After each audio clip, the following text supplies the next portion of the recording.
واقعہ کربلا عظیم شہادت کا عظیم واقعہ۔ حضرت ابو جعفر محمد باقر کی زبانی روایت کے راوی عمار دینی نے کہا کہ میں نے محمد بن علی بن الحسین رضی اللہ عنہ سے عرض کیا کہ اب مجھ سے واقعہ قتل حسین ایسے انداز سے بیان فرمائیں کہ گویا میں خود وہاں موجود تھا اور یہ سامنے ہو رہا ہے۔ اس پر حضرت محمد باقر نے فرمایا، امیر معاویہ ان کے انتقال کے وقت حضرت معاویہ کا بھتیجا یزید کا چچیرا بھائی ولید بن عتبہ بن ابی سفیان مدینہ منورہ کا گورنر تھا۔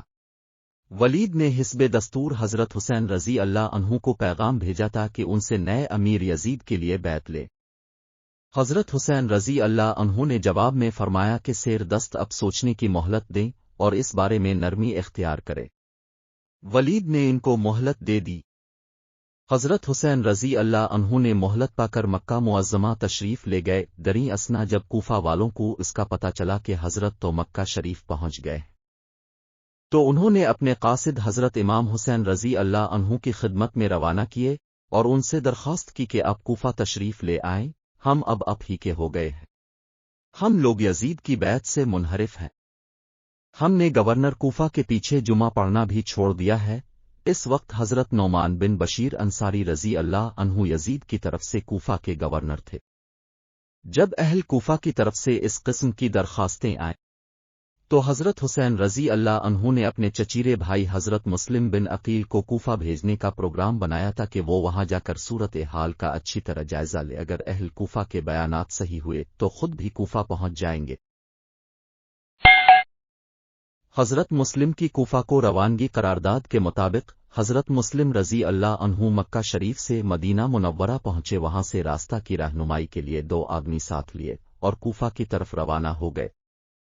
جس راستہ سے وہ لے گئے اس میں ایک ایسا لق و دق میدان آ گیا جس میں پانی نہ ملنے کے سبب پیاس سے سخت 2 چار ہو گئے، چنانچہ اس جگہ ایک رہنما انتقال کر گیا۔ اس صورت حال کے پیش آنے پر حضرت مسلم رضی اللہ عنہ نے حضرت حسین کو ایک خط لکھ کر کوفہ جانے سے معذرت چاہی، لیکن حضرت محمدوہ نے معذرت قبول کرنے سے انکار کر دیا اور لکھا کہ اب ضرور کوفہ جائیں۔ مظاہر میں حضرت مسلم رضی اللہ عنہ کوفہ کی طرف چل دیے۔ وہاں پہنچ کر ایک شخص موسجہ نامی کے گھر قیام فرمایا۔ جب اہل کوفہ میں حضرت مسلم کی تشریف آوری کا چرچا ہوا تو وہ خفیہ طور پر ان کے ہاں آئے اور ان کے ہاتھ پر حضرت حسین رضی اللہ عنہ کے لیے بیعت کرنے لگے۔ چنانچہ 12,000 اشخاص نے بیعت کر لی۔ دریں اثنا یزید کے ایک کارندہ عبداللہ بن مسلم بن شعبہ حضرمی کو اس کا پتہ چلا تو اس نے ساری کارروائی کی اطلاع گورنر کوفہ نعمان بن بشیر کو دے دی اور ساتھ ہی کہا کہ تو آپ واقعتاً کمزور ہیں یا کوفہ والوں نے آپ کو کمزور سمجھ رکھا ہے، دیکھتے نہیں کہ شہر کی صورت حال مخدوش ہو رہی ہے۔